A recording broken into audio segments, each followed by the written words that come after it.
Welcome. Thank you so much for joining today. And thank you to Edvin for joining us today from Smart Pots. I'm happy that you're here, Edvin. Happy to be here, Carrie.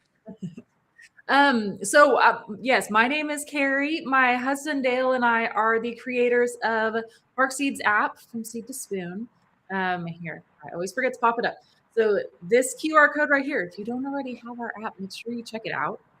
It'll help walk you through growing over 150 different fruits, vegetables, herbs, everything. Like it is the app that we wished that we had whenever we started gardening and learning how to do everything.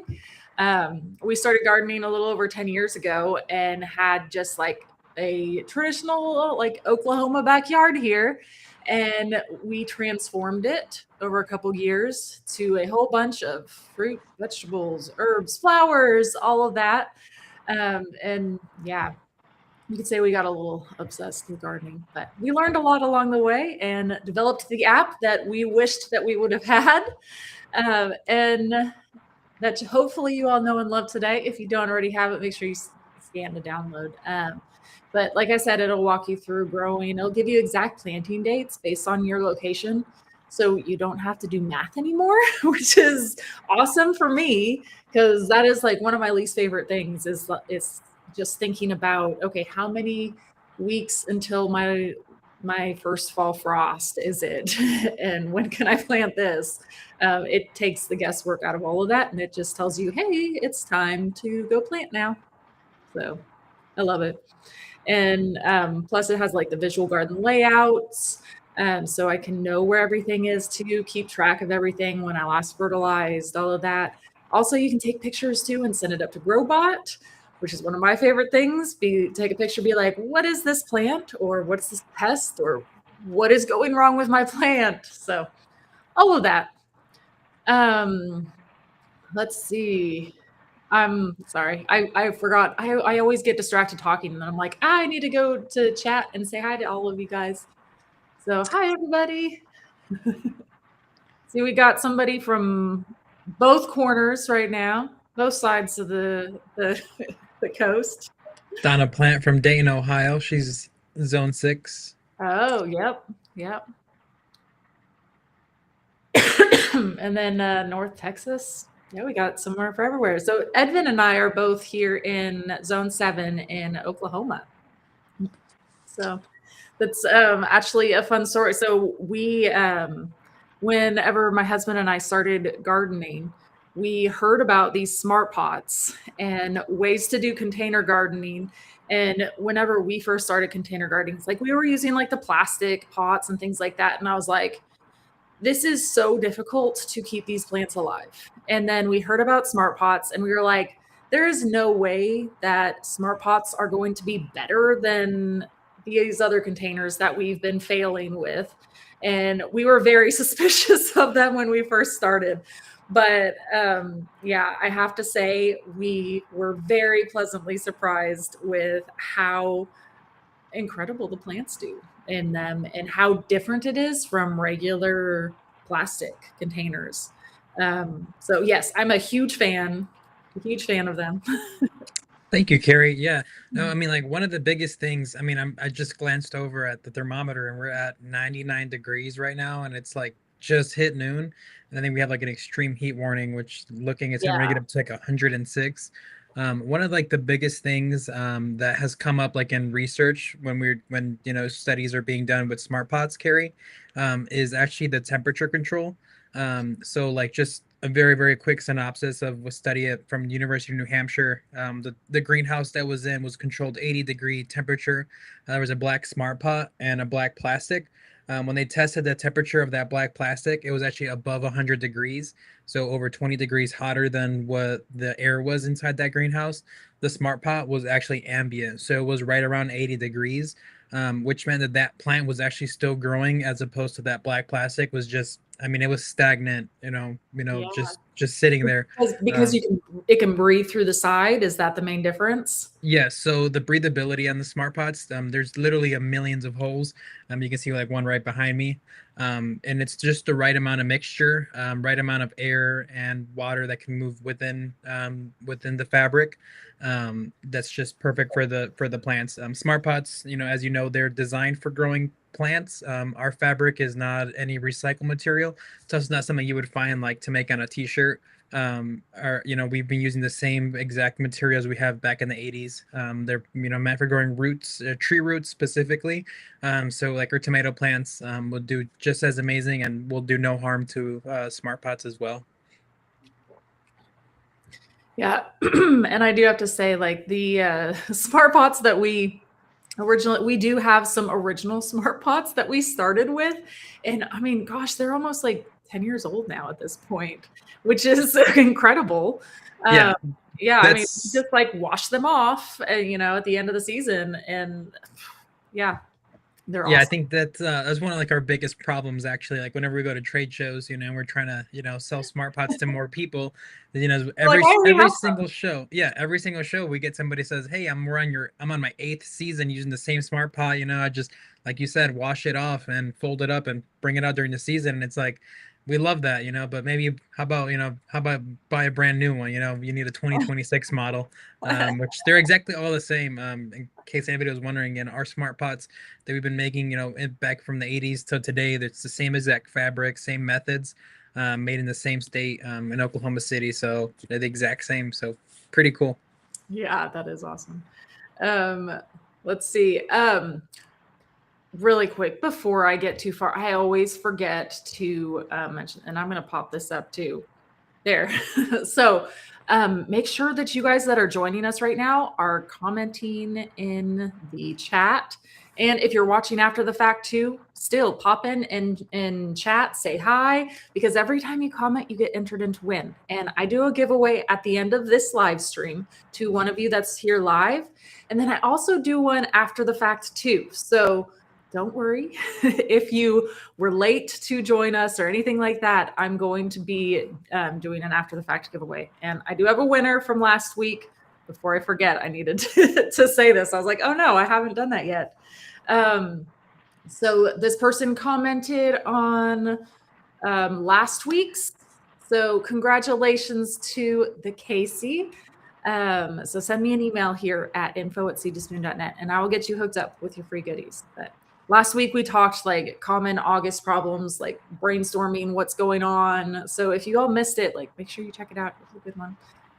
But yeah, I do these every week. So, and we're always doing giveaways and stuff. So always make sure you pop in here and say hi.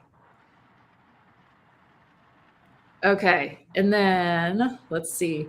I've seen several questions already. I know Yes, I was looking at the chat. It's I rolling. feel like we already are just like hopping in here to talk all about it. Oh, did I say what they're winning? I don't think I even told you. I'm just like jumping right into I'm just excited to talk containers, as you guys are. I know I've seen several comments with it. So, but here, let me go back really quick. So the giveaway is for a free 1-year premium Seed to Spoon app subscription. So there's a whole bunch of amazing free features that are in the Seed to Spoon app. But with premium, you get even more. So you get to have unlimited pictures that you can send up to Growbot for plant pest identification, unlimited gardens and plants you can log in the visual layout. Plus, yearly gets free shipping on all of their orders through Park Seed. Like every single order through Park Seed that you place, free shipping. Like that's huge. That's probably like the best thing to get, especially, I've already seen people already shopping for, the holiday season. So if you have any gifts in mind, any gardeners, that free shipping and especially stuff starts to run out once we start to get to that. I mean, all the high sought out varieties start to run out. So if you have any ideas, just get that out of the way. Yeah. Yeah. And then we'll be doing a giveaway of a smart pot too. Yes, I'm actually going to give away a 3-pack of vegetable planters. So it's going to be 3 15 gallons. It's the size that's most popular. We always love recommending it during shows. So for example, if I try to show, I know it's not going to work. Oh, you can kind of see it. So in a 15 gallon, you can do like one patio sized tomato along with like a marigold and like your Wow. favorite type of herb, like a basil, companion planted. Carrie and Dale always love to talk about companion planting and how they can benefit your garden. So marigold tomato is probably like one of my first that I've ever learned. So you can do it all in one 15 gallon, or you can do one giant size like a Parks Whopper tomato. You'll get a massive tomato all in one. So somebody's gonna get a 3-pack of that along with that free premium. So once you get that, you can also pick your seeds and you'll be good to grow. Yeah. Good to grow. I love it. I love it. Yeah, so this is an amazing giveaway. So you guys better be commenting in to win. Okay, I saw lots and lots of questions already. Let me pop this one up really quick. So, advantages to using cloth versus plastic containers. So, first of all, I do want to say, like, containers are amazing, especially like our topic today says, for busy gardeners and people who don't have a lot of time, or don't have a lot of area to garden in, or only have concrete outside or a deck or something along those lines. Um, containers are amazing to be able to do that. And I will say, first of all, this image that I have right here gives my first number one advantage to using cloth versus plastic containers. So this is one of my pictures that I've taken. It is so helpful to be able to just pop some of these into something like a kiddie pool and add some water to the bottom of it and walk away. I don't have to stand there and water each and every individual one. I can just do this and I can like go out of town for the weekend or something too, and this is what I would do like when we were going like camping or something for the weekend. I would just pop all of my little smart pots into a kiddie pool, add some water, I'm good to go. Because all of them, it will just soak up the water from below and water the entire plant. So, Yeah, I mean this is a great idea. This is something that like I've just by working with smart pots, I've learned that um, in California, a lot of the growers, this is what actually they would do. They would actually take super large smart pots, and if they're gonna go away for a while, they would stick them in kiddie pools. And believe it or not, it's like your plants are not sitting soaked in the water. Just the right amount gets uptaken and upwicked. So this is just a great idea if you need to leave for the weekend. Just pop your smart pots right in there.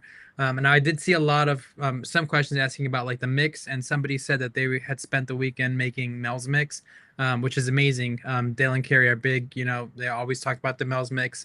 It's actually probably a lot better than any bags mix you can find locally. The biggest thing with this, I'm sure you used a lot of compost. Is that true, Carrie? yes, yeah, for sure. Yeah, I did see this question pop up too, and I had it. That's why I was like, I had it pinned. I went up and found it. Yeah, I would definitely make sure. I love Mel's Mix. It is so easy to do, and it is perfect for smart pots. But Mel's Mix is essentially just equal amounts of vermiculite, which is like that white, like rock material that you see in there, and then coconut coir, and then 1/3 of compost. Um, so Mel's Mix comes from the Square Foot Gardening book. I actually talked to them about Mel's Mix before, and they were saying like even for things like you in oh my goodness, I can't talk today. um, if I'm going to be using Mel's Mix for things like smart pots, they said you could actually back off using quite as much vermiculite and put in more compost. Yeah. Just because like smart pots work really well for aerating. They're not like traditional pots. And they said like we can just up compost on it as well. So you don't necessarily have to add quite that much vermiculite because that's probably the most expensive ingredient out of Mel's Mix. So yeah, but compost is the most important thing I will say in that mix. Yeah, for some of the people on here, I see if you're having troubles with like you're saying, you're having trouble too much water needed for your smart pots, definitely add some compost. And even if you're somebody who has to buy like bagged compost, or I'm sorry, bagged soil, a lot of soil mixes do state that they have the compost, but the compost I feel like is kind of the first thing to die off. All of those beneficial bacteria are the kind of the first things to die off, and that's just how soil is transported. It just takes a long time to get there when it's bagged, and then by the time you put it into your soil. So if you can, try to find a good source of compost. Adding compost to your soil is never bad, and it kind of helps with that retention. Smart pots, we actually send good amount of smart pots to Kuwait, which actually has like a desert like environment. And they actually cannot grow a lot of stuff like their vegetables if they're not in smart pots. Just it just gets too hot. Now they also do a lot of shade cloth. But for you guys who are saying, you just having trouble, definitely try to soil is the number one thing. With or without like any container, the soil composition is really important. So I will say, so I actually asked the Square Foot Gardening, I asked them, so it's sometimes hard to find vermiculite. If I can't find vermiculite, what do I do? And they said, honestly, just do then 1/3 coconut coir and 2/3 of compost. So if you cannot like truly find vermiculite, you can try that too. But I will say there's a lot of online sources that you can get vermiculite from. I mean, including Walmart um, and Amazon. I think Amazon was quite a bit more expensive than Walmart though, because I was having trouble finding it locally. Because typically I get it from a local nursery, but everywhere was out. So I was like, oh my gosh, what am I going to do? So I actually discovered that Walmart had a source. It's just the online walmart.com. And I was like, okay. And it Yeah, was the same price I was getting locally. So, and they shipped it to my door. So, believe it or not, I mean, vermiculite and is just like it's a component of what we grow on. Like it's like a fertilizer, and it is like a commodity. So if you see a lot of things that are happening around the world, vermiculite, I'm pretty sure the Ukraine is a really big source of where we get some of these inputs. So the prices can change, just based on what's going on in the world. But yeah, vermiculite is interchangeable with perlite, although vermiculite is the better form. I Um, will argue with you on that. that it is, which point? That it is not equal. No, Uh, it's not. I'm saying it's not. Is definitely not equal. But if you cannot find that and you need to add that, perlite, it's the white stuff that's in like a lot of like the like potting soil styrofoam. mixes, and then when you add water to it and it all floats to the top, that's that cheap perlite. So that's the difference between perlite and vermiculite. Is a perlite will just go to the top pretty much almost always. The vermiculite's a little bit heavier, and it The stays within vermiculite, your like, soil. it will expand and take in the water and then, like, slowly release the water, so it's actually, like, super helpful, like, in drought times or and also, like, just retaining water in your soil. Perlite's more just it takes up space in the soil, so it won't help with watering or anything like that. So, I mean, there's a reason why it's a lot cheaper. I am not a fan. Um, yeah, I asked Square Foot Gardening about perlite too. I was like, "Can we substitute vermiculite for perlite?" And they're like, "No." They're like, Yeah. Do not do it." Like, but I know a lot of people do it, but I mean, it definitely like takes up space in the soil, and I mean, it's a good replacement sometimes, but yeah, I'm not a fan. I always feel like I'm putting styrofoam in my soil whenever I do it. Yeah, no, that's how I feel. It's kind of the same, that's really what it feels like sometimes. I Yeah, feel like some soils, it's like, is this really styrofoam? that's what it feels like to me. But Yeah. yeah, I mean, honestly, like soil really is the most important part of growing.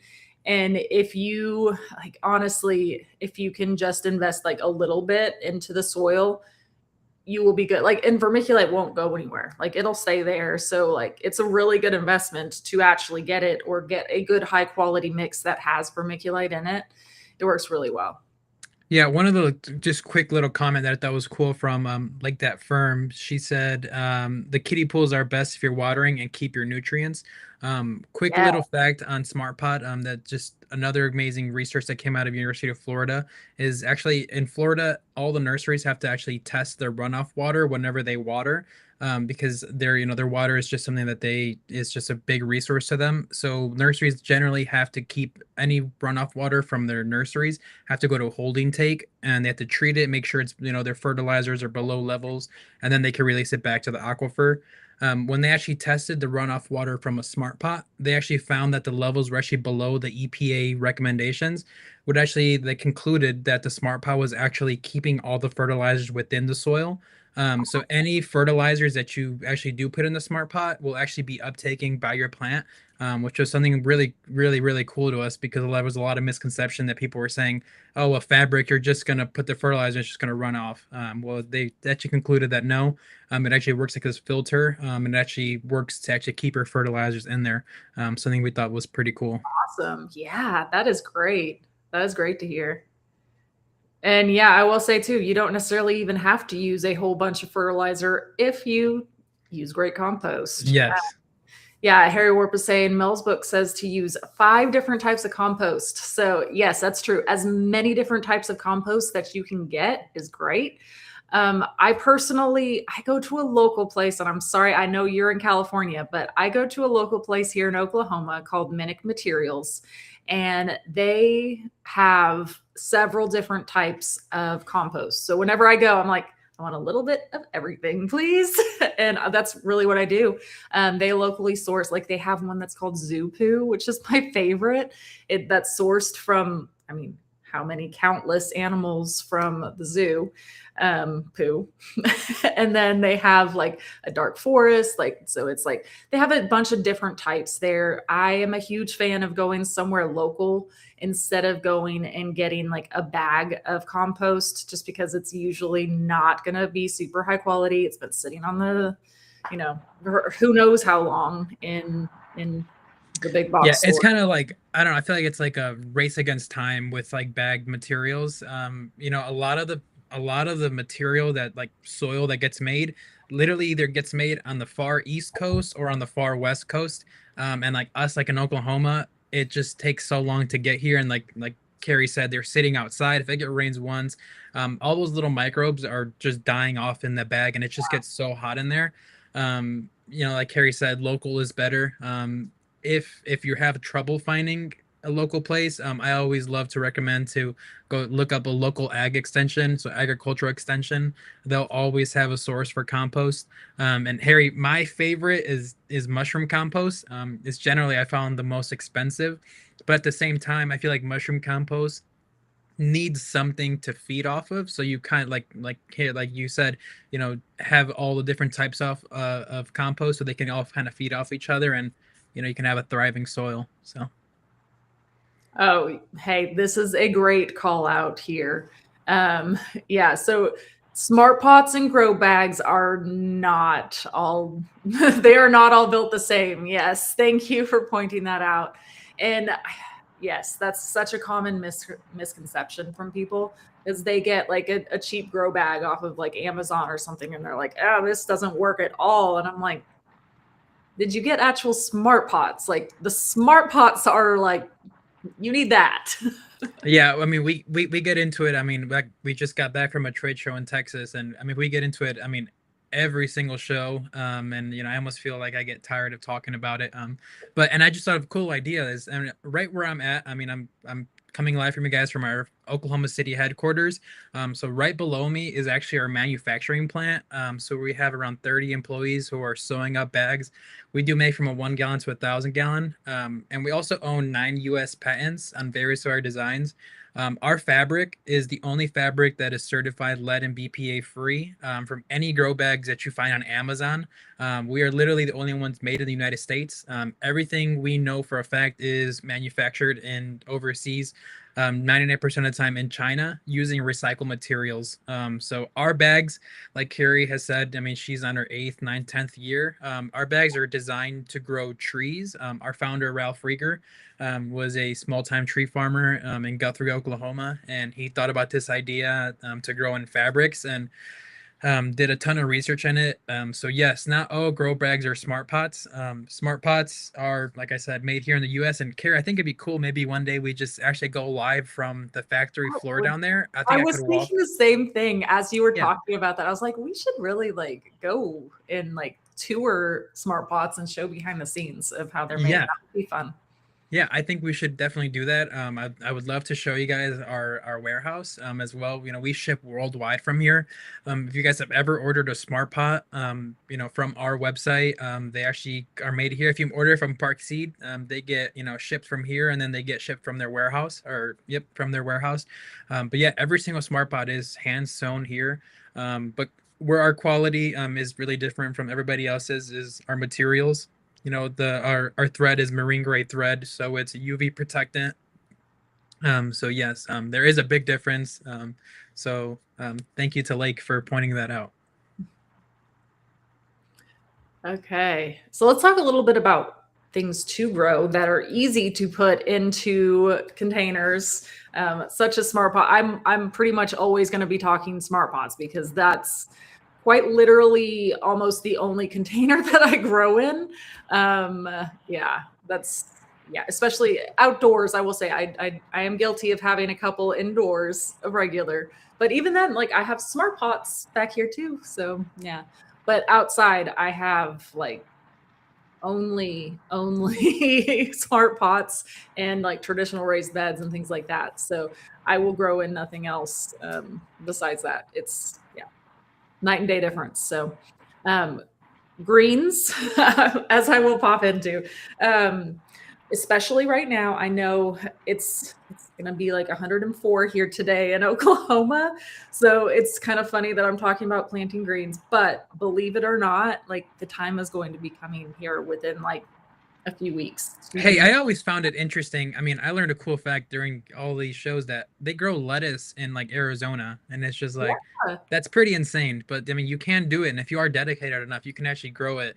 I mean, year round. We just don't because it's not the easiest thing to do. But I mean, most of our lettuce is grown in, Arizona, which is insane. Hey, there are very good specific variety. Like Park Seed carries several like heat tolerant varieties of lettuce that are amazing for the heat. And I grew through I think July this year of Wow. greens. They were doing amazing.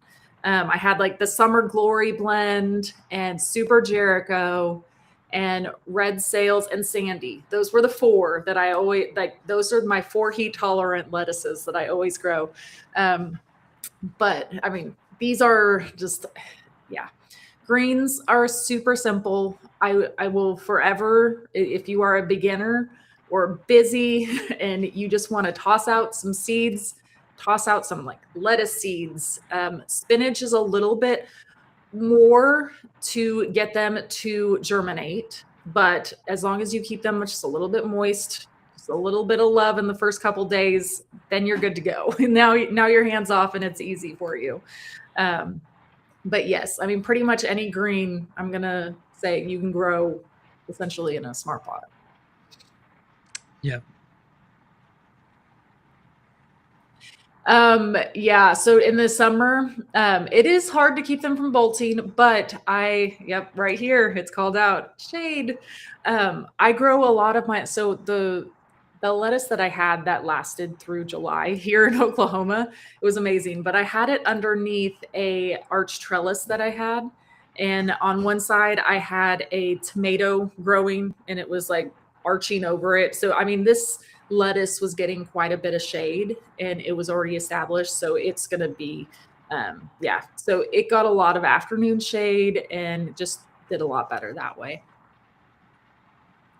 Yeah, and if you're having extra trouble, I mean, what they do in a lot of nurseries is that like after like midday mist on top, and it's purely just to cool down the plants when that hottest time. So like literally like right now, And this is where it comes, depends how dedicated you are, because you have to be there.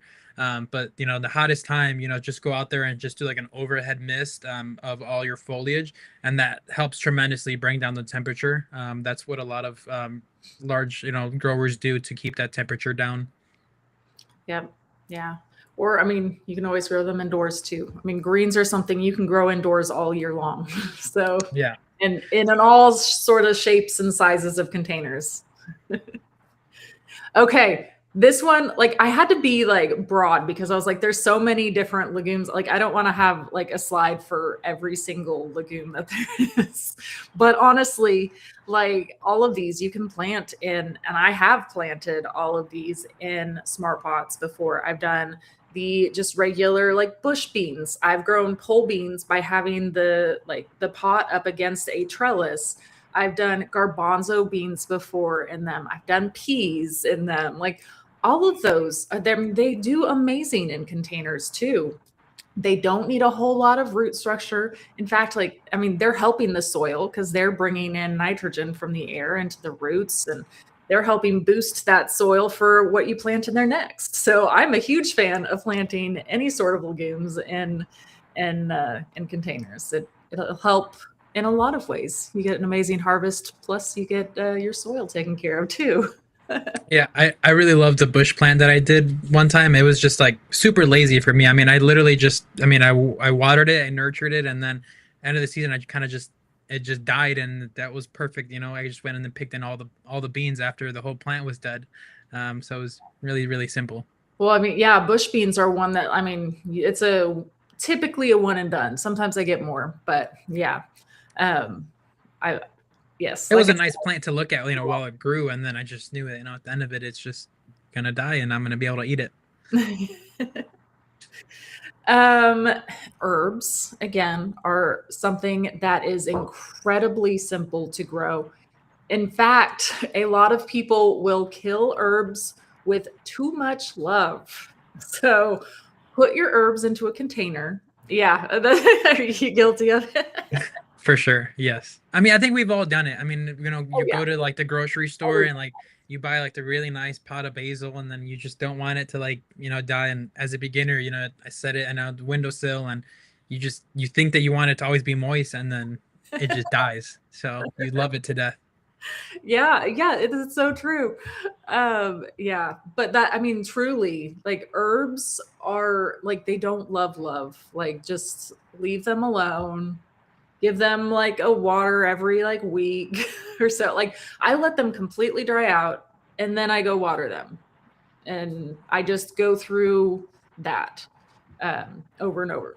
Um, and they're very simple to grow. I mean, I'm talking things like rosemary, perfect in containers, lavender, thyme, oregano, sage. I mean, the sky's the limit here on all of it, but they will grow incredible in containers. Like absolutely. Also, Carrie, I definitely have to tell on myself. Last night we made a margarita pizza on the smoker, and at the very end, I wanted basil on top, and I didn't have any at home, so I had to order a little container of it. It Oh was, I man. mean, $3, and I'm sure with taxes probably like $4, but like, and as I was ordering it, I'm like, dang, like the inner gardener in me is literally killing myself, because, and then when I got it, I mean, it was almost bland. You don't get that same flavor, and just the cost would have been, I would probably get a couple of seed packets had I just ordered the seeds. But yeah, the cost of these herbs, I don't know why. I mean, it's just, it's some play that they've done on us, making it seem like they're super hard to grow. But herbs are some of the easiest and cheapest things to grow. We all should definitely have some herbs growing indoors for sure. Yeah, I mean, Edvin, that's like more expensive than a package of like 100 seeds of basil from. I probably could have started a basil farm and a basil business with the $4 that I spent on this little packet. Trust me, I know. I was fully aware. So I know it's those types of things that like because it happens to me sometimes too, and I'm always just like, oh my gosh, what was I thinking? Like, yeah. Yeah. Buyer's remorse off of Yeah. basil Well, for and it's sure. crazy the things that we did like before we started gardening too, like because we would do that. And same with greens and stuff too. Like I would go buy like an entire thing of like organic spinach or something like that. And it would be like $6 for this box. And then like I would heat maybe half of it and then the other half would go bad. And it's, yeah, Yeah. it's crazy. Like, yeah. Grow your own. Yep. Okay, root crops. So this is something that people always think that they cannot put into containers, but you absolutely can. 100%. Even full-grown carrots I plant in my smart pots. I mean, they won't like, I mean, just look at the size of your smart pot that you have and make sure you have plenty of space for it to grow lengthwise. But pretty much everything that I plant, like there's plenty of space for root crops in there. So, Hey, I mean, I accidentally grew very large um some of these, and I had asked, Carrie, I was like, "Hey Carrie, like those radish microgreen seeds, like mhm, can you overgrow them I and grow them remember into that. maturity?" And she was like, "Yes." And as I was looking as my round raised bed of, very large radishes, and I was like, "Okay, because that's what I did." I overgrew a bunch of radishes that had taken to a Girl Scout event, and now we have very large radishes growing. So if you want some radishes, can start with the microgreens and you overgrow them into full-size radishes. So little did I know.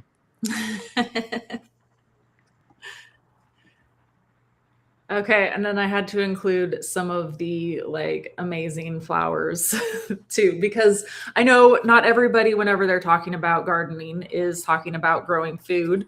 And I mean, even though I feel like calendula is kind of on the line because it is edible also. So it's a good introduction into flowers, right? Uh, I love calendula. It's gorgeous, amazing. Plus, it's edible. Perfect for a container. Like it's a very small, compact plant. It's not large by any means at all. And it's something that again, it doesn't take a whole lot of care at all. So if you just give it water every once in a while, like leave it alone.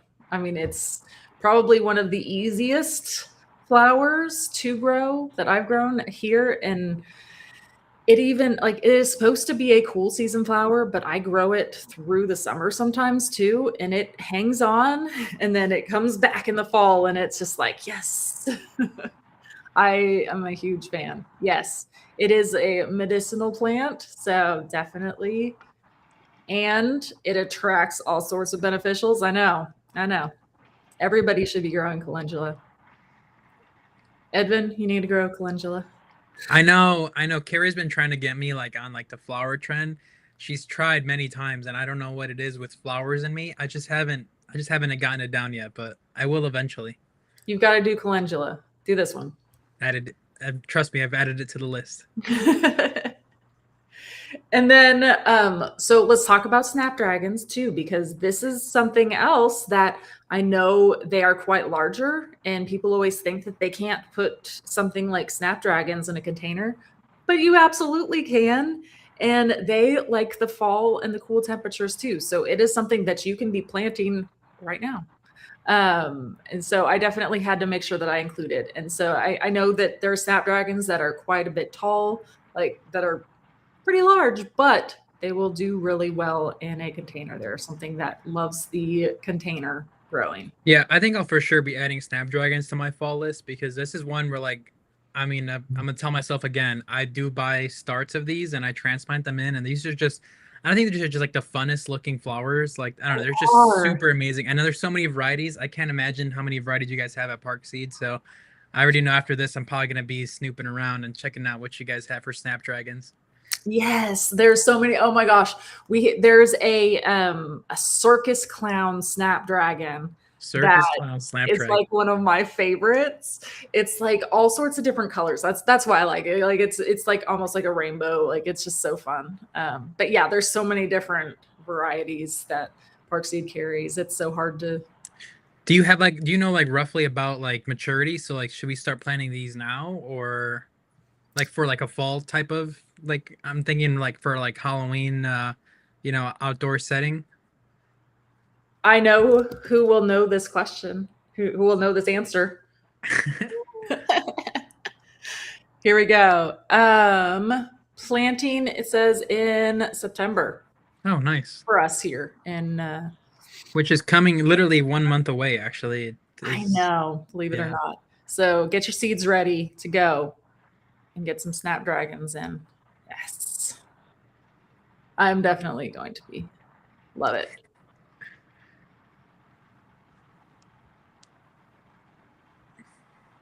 And then a few other flowers too. I know everybody always talks about pansies and violas too for the fall, but again, you can't have a easier container flower than pansies and violas. They were seriously like bred and made for that, even like hanging baskets and containers and all sorts of things. They're small, compact flowers, perfect for containers. They don't need a whole lot too.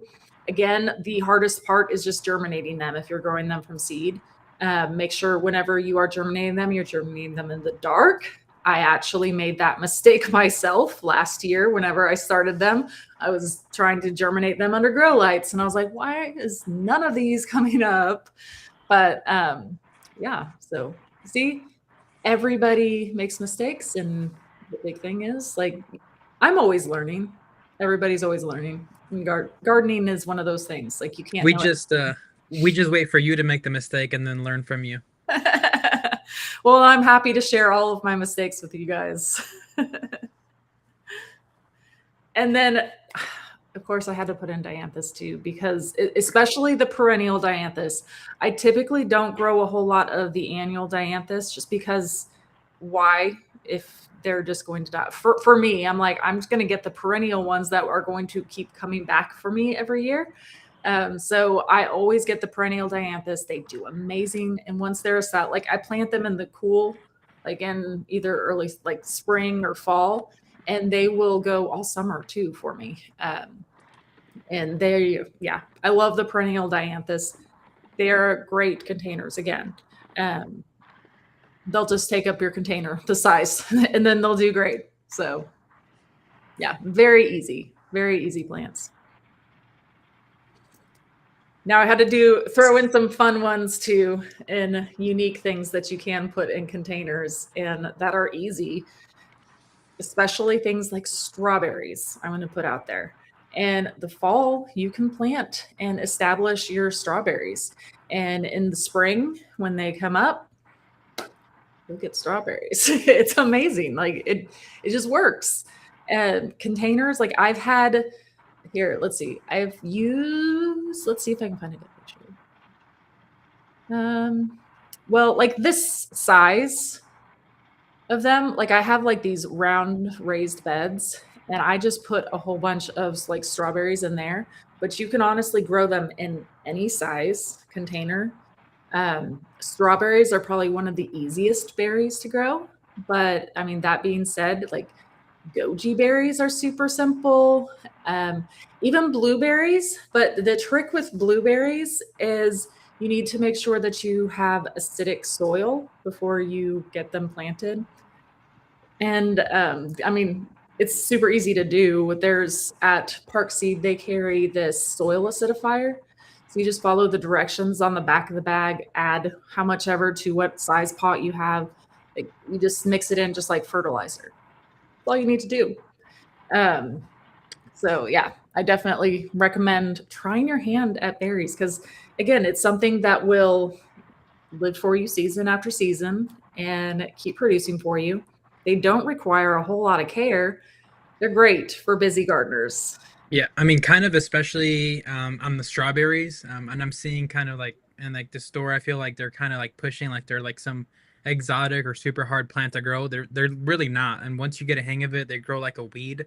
But if you're somebody who's like in like a who's like in a balcony or just like in an apartment, definitely try strawberries in a hanging basket. They're super easy to do.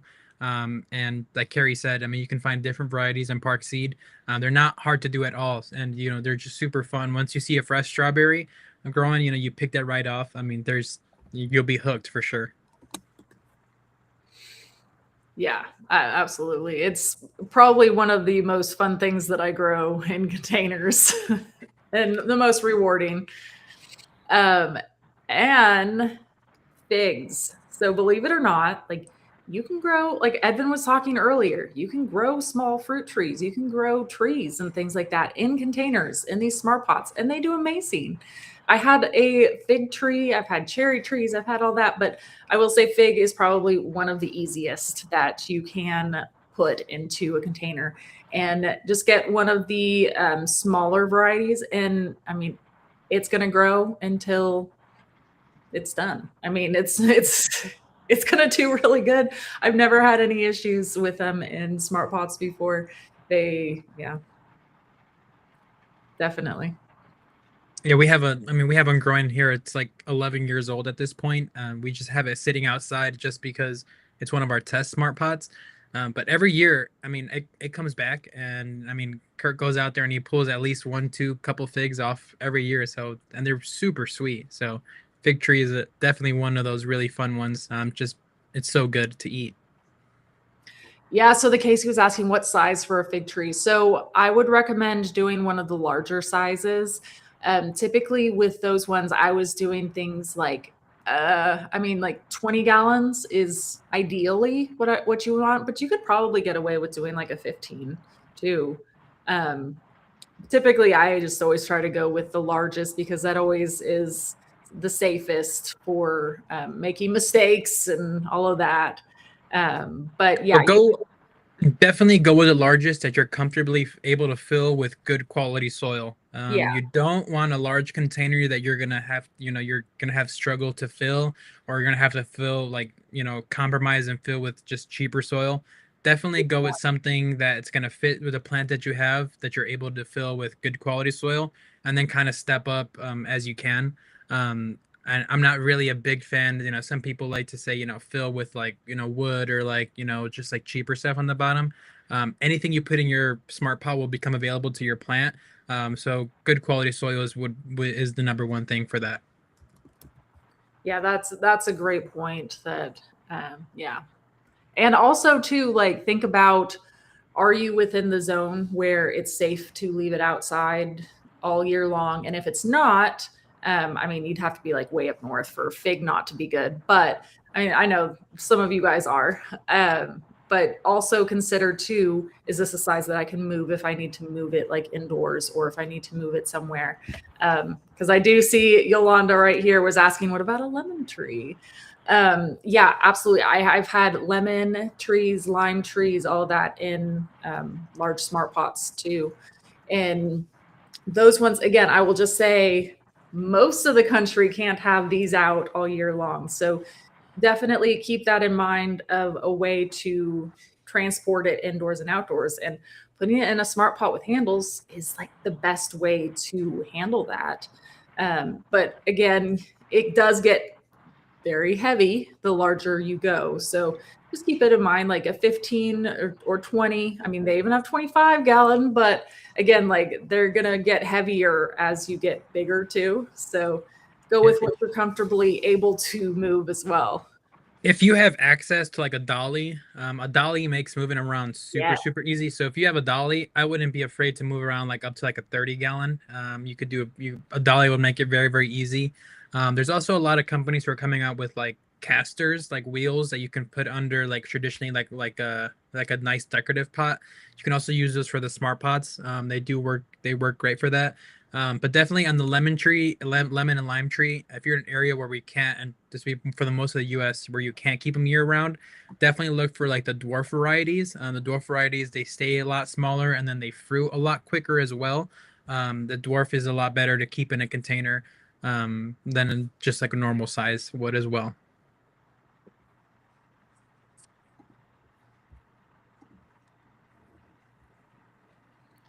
And honestly, like just a few mistakes. Like I think we kind of covered a lot of it in the beginning with like soil. I mean, soil is probably like the number one thing that you just need to make sure that you have good, high quality soil to begin with, because that's probably the biggest mistake that I see people making with containers. Um, Again, I'm going to throw in not using the smart pot and getting one of the cheaper knockoffs from Amazon or wherever, Temu, I don't know, I'll call them just having a good high quality beginning is important. So the container that you are growing them in and the soil that you're growing in will help make your growing a million times better. Yeah. For me, I think, people going too large too fast is such a, common mistake. Definitely try, especially if you're a new gardener, try to stay as small as you can. And also maybe like that happy medium. If you've never grown before, growing a tomato in a 3 gallon is possible, but you might have a little bit more fun and a much better time in like a 5, 7, or 10 gallon, just because you have more nutrients available for your plant. You have a little bit more time to react if you notice your plant, something going wrong. Maybe it has, a nutrient deficiency. With a larger area, you have a little bit more to play. So newer gardeners try to stay in like 5, 7, 10 gallon. You can do the smaller, but like the kitchen mini tomatoes, to be honest, there's just you have to react a lot quicker in those sizes. So if you're a new gardener, smaller, and then kind of go up to that larger garden. And I will say too, if you don't know what size that you should be growing in, like in here, there is a recommended like gallon container size for the full size plant. So that way, and just keep in mind, so this is for snapdragons right here. If you go over here to like tomatoes, it will show you what size you should be using too. So like this recommends maybe you should do a 20 gallon, just because it's always going to be safer to err on the side of caution and do the larger, but there's a really great recommended container size in there too for you. So definitely check that out in the Seed to Spoon app. 2 questions, Carrie, I want to answer really quick. Great Martin just had one. So never thought about the fold over on the smart pot. Is there a reason to have them like that? We're actually just having a conversation about that. So that little fold there, it actually does 2 things. One, it actually, personally, I think it looks better. Kind of gives it like the rim, just more of like a natural pot look. But it also helps keep your sides taut. And actually, when you're filling your smart pot, if you actually give that fold, it actually makes it a little bit easier to keep the plant, the pot open. So just something. I don't know, Carrie, why do you specifically do your fold? So honestly, I think on these ones, because I don't have handles on every single one of mine, so I think, and it makes it easier for me to pick them up and move them if I have like a little fold like that. Because most all of mine have handles on them, but like not all of them, especially the smaller ones. So I mean, there's that, and then sometimes it's a thing where like I'm growing something that I'm going to be adding more soil on top. So kind of like, especially potatoes, I do this. Like I roll them half the way down whenever I plant potatoes, and then as they grow, I start adding more soil and I start unrolling it more and more. So I mean, there's a couple different reasons why I do it too, but yeah. Also, Malia from Tennessee had a question about our Smart Pot milk crate liners and asking what you can grow well in them. Little known fact, actually, so in Boston, at Fenway Park, they actually have a rooftop garden. I think it's like a 5,000 square foot rooftop garden. So if you're ever bored, look up Fenway Farms. And they actually do a whole rooftop garden on just our milk crate liners, and they actually grow all their concession veggies. So they actually grow lettuces, they grow onions, they grow just about everything in our milk crate liners. And what a milk crate liner is just a liner that goes over a milk crate, and it turns it into 12 by 12 by 12 growing space. So you can grow literally everything we talked about today. You can grow in that area. You could even do like a patio-sized tomato in there. So if you have milk crates laying around, or you have a good source of them, that's another great way to get growing. You can put them all together and kind of have your own little garden put together. Yeah, absolutely. I love that. But yes, absolutely. Everything that we talked about today would be perfect to plant in that, I think. Awesome. Well, we are coming to the end of today. You know what? I completely forgot to mention one thing too, really quick. I'm going to paste this link into the live stream here. If you guys like recipe ideas, make sure you enter into this. So Park Seed and Seed to Spoon, we're doing a joint giveaway too for weekly giveaways for entering in some fun recipes and things like that. Yeah, so make sure you check that out. Submit a recipe, and we're doing weekly giveaways plus a grand prize winner. So again, if you guys want a subscription to the app, some Park Seed seeds, definitely enter in. All you need to do is just submit a recipe.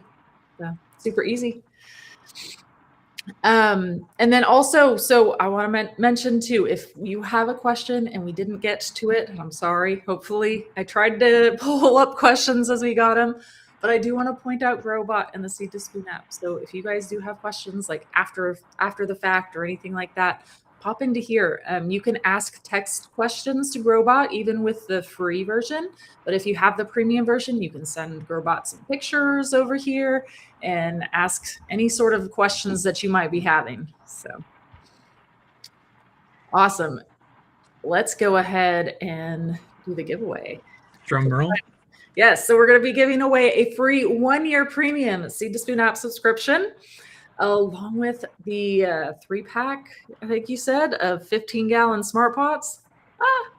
It's exciting. And like I said, too, if you are in there and you don't win today, as soon as this posts up, just go back into it and comment in there that you want to win. And I will do another giveaway next week, same time, same place.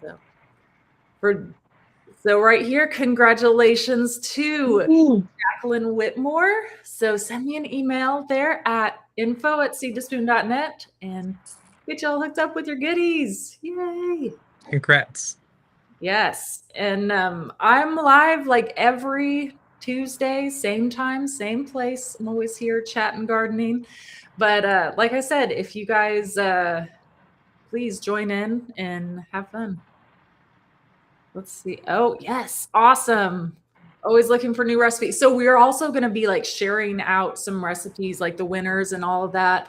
And the chance to get your recipe entered into the Seed to Spoon app too, which is awesome. I love it. Yes, I'm always looking for new gardening recipes because in the Seed to Spoon app, we do have, I will pull up my favorite plant to make food from. We do have this recipes tab right here that pulls up all sorts of recipes and ways that you can make food. But in this giveaway to this contest that we're doing that I posted right here, this link right here, you have the chance to enter it. So it will go into the Seed to Spoon app. So nice. It's exciting. So okay. Good luck, everybody. Yeah. Awesome. Well, thank you all so much for joining today. And thank you, Edvin, for joining us today. It was a fun one. Thank you for having me. Always happy to be here. Awesome. Well, I will see you all hopefully next week. Same time, same place. See you, everybody.